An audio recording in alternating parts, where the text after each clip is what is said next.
천지 창조의 교훈. 창세기 1장 1절에서 2절. 태초에 하나님이 천지를 창조하시니라.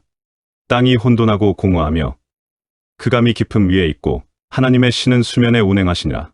우리는 창세기 1장 1절의 말씀, 하나님은 말씀으로 천지를 창조하셨다는 것을 아무런 변증 없이도 믿습니다. 그것도 완전한 무에서 창조되었다는 것을 믿는 것입니다. 히브리어의 창조라는 의미는 아무것도 없는 데서 어떤 물질을 만들어낼 때 사용하는 의미와 기존의 재료를 사용해서 어떤 것을 만들어낼 때 사용하는 의미가 있습니다. 당연히 창세기 1장 1절에는 아무것도 없던 곳에서 천지가 나타난 것입니다. 이 땅에 영원하며 스스로 존재할 수 있는 것은 아무것도 없습니다. 오직 하나님만이 영원하며 스스로 존재하는 분입니다. 그러니까 하나님께서 창조하기 전에 존재할 수 있는 것은 아무것도 없습니다.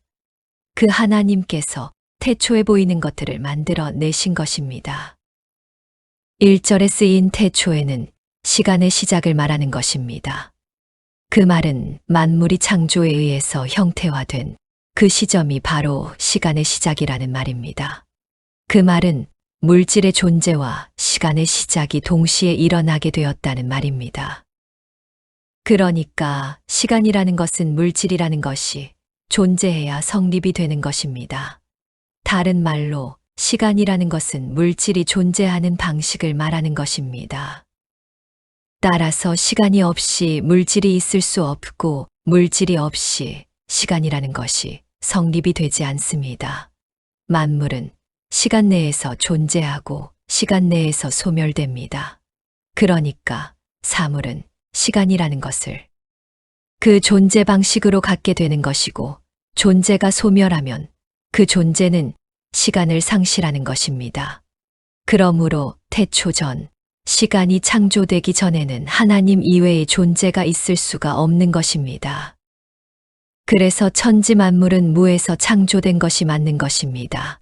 성경은 시간이 창조되기 이전의 상태를 영원이라고 부릅니다. 그리고 그 영원은 지속됩니다.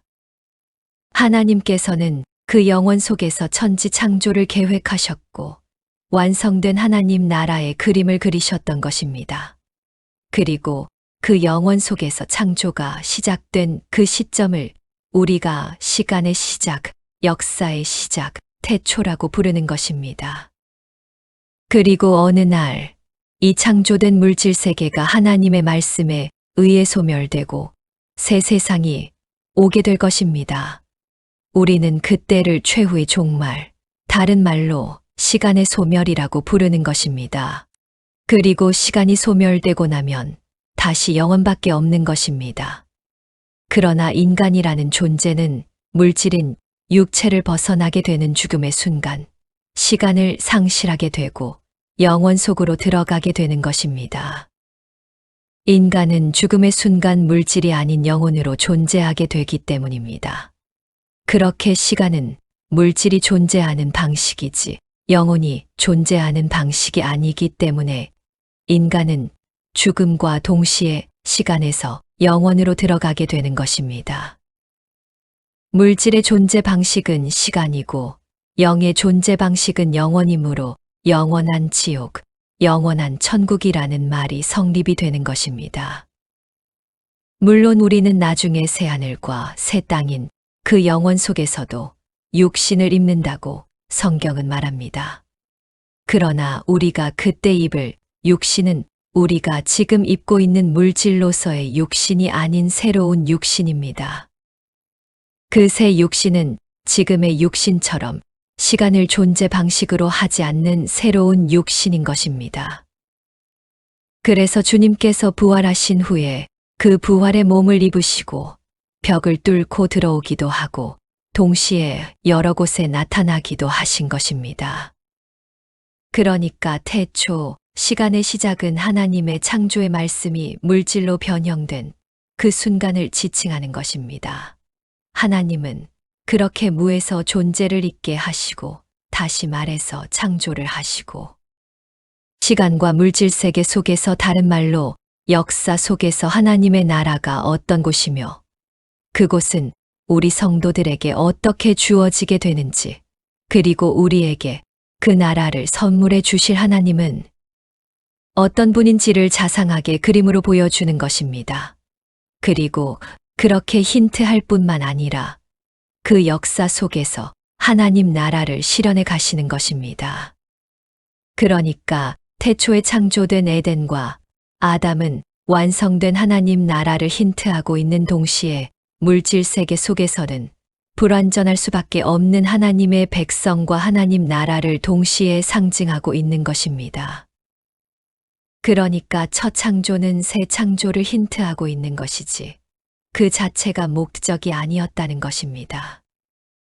그러면 하나님의 첫 창조가 완전했다는 말은 무슨 말입니까?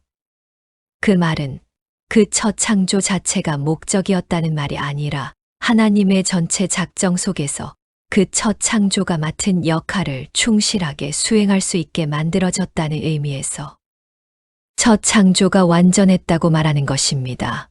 정말 그게 목적이었고 그 목적에 맞게 완전하게 창조되었다면 피조물이 타락을 할 수가 없는 것입니다.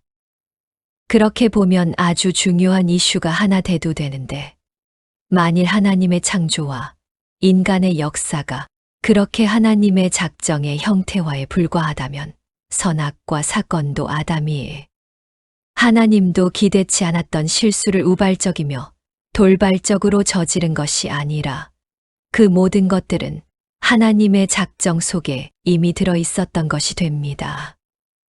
그렇다면 아담이 선악과를 따먹은 것도 하나님께서 시킨 것이 됩니다. 만일 그렇다면 하나님께서 죄까지도 작정하신 것 아닙니까? 그러면 하나님이 죄의 조성자 아닙니까?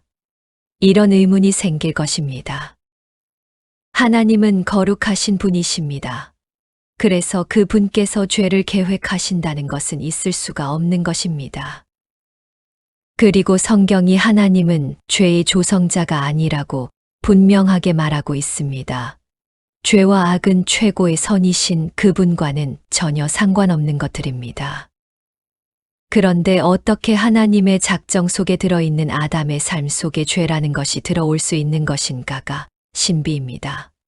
웨스트민스터 신앙 고백의 섭리를 설명하는 부분인 5장 2항에 보면 제1원인이신 하나님은 제2원인인 인간의 의지나 감정을 강제하지 않으시고 하나님께서 작정하신 일들이 자유롭게 우발적으로 그러나 필연적으로 일어나게 하신다는 내용이 나옵니다.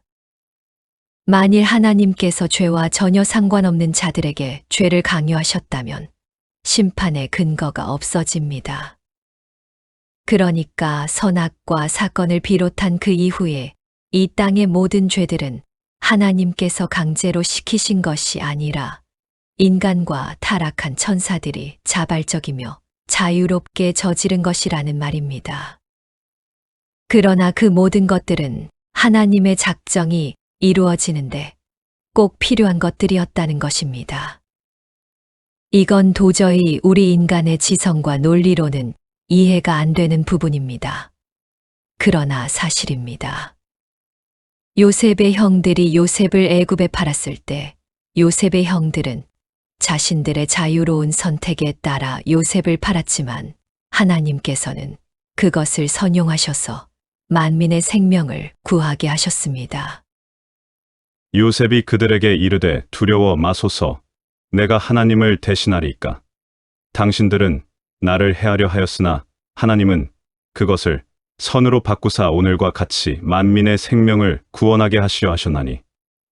창세기 50장 19절에서 20절. 그러니까 요셉의 형들이 요셉을 판 것을 하나님께서 시키신 것이 아님에도 그 모든 인류의 역사가 하나님의 작정대로 흘러가더라는 것입니다. 어떻게 그런 일이 가능합니까?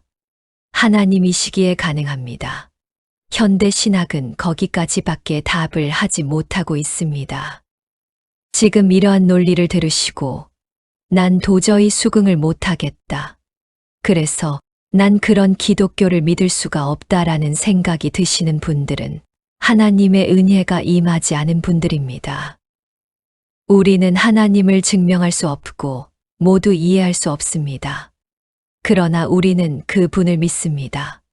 그게 성도입니다.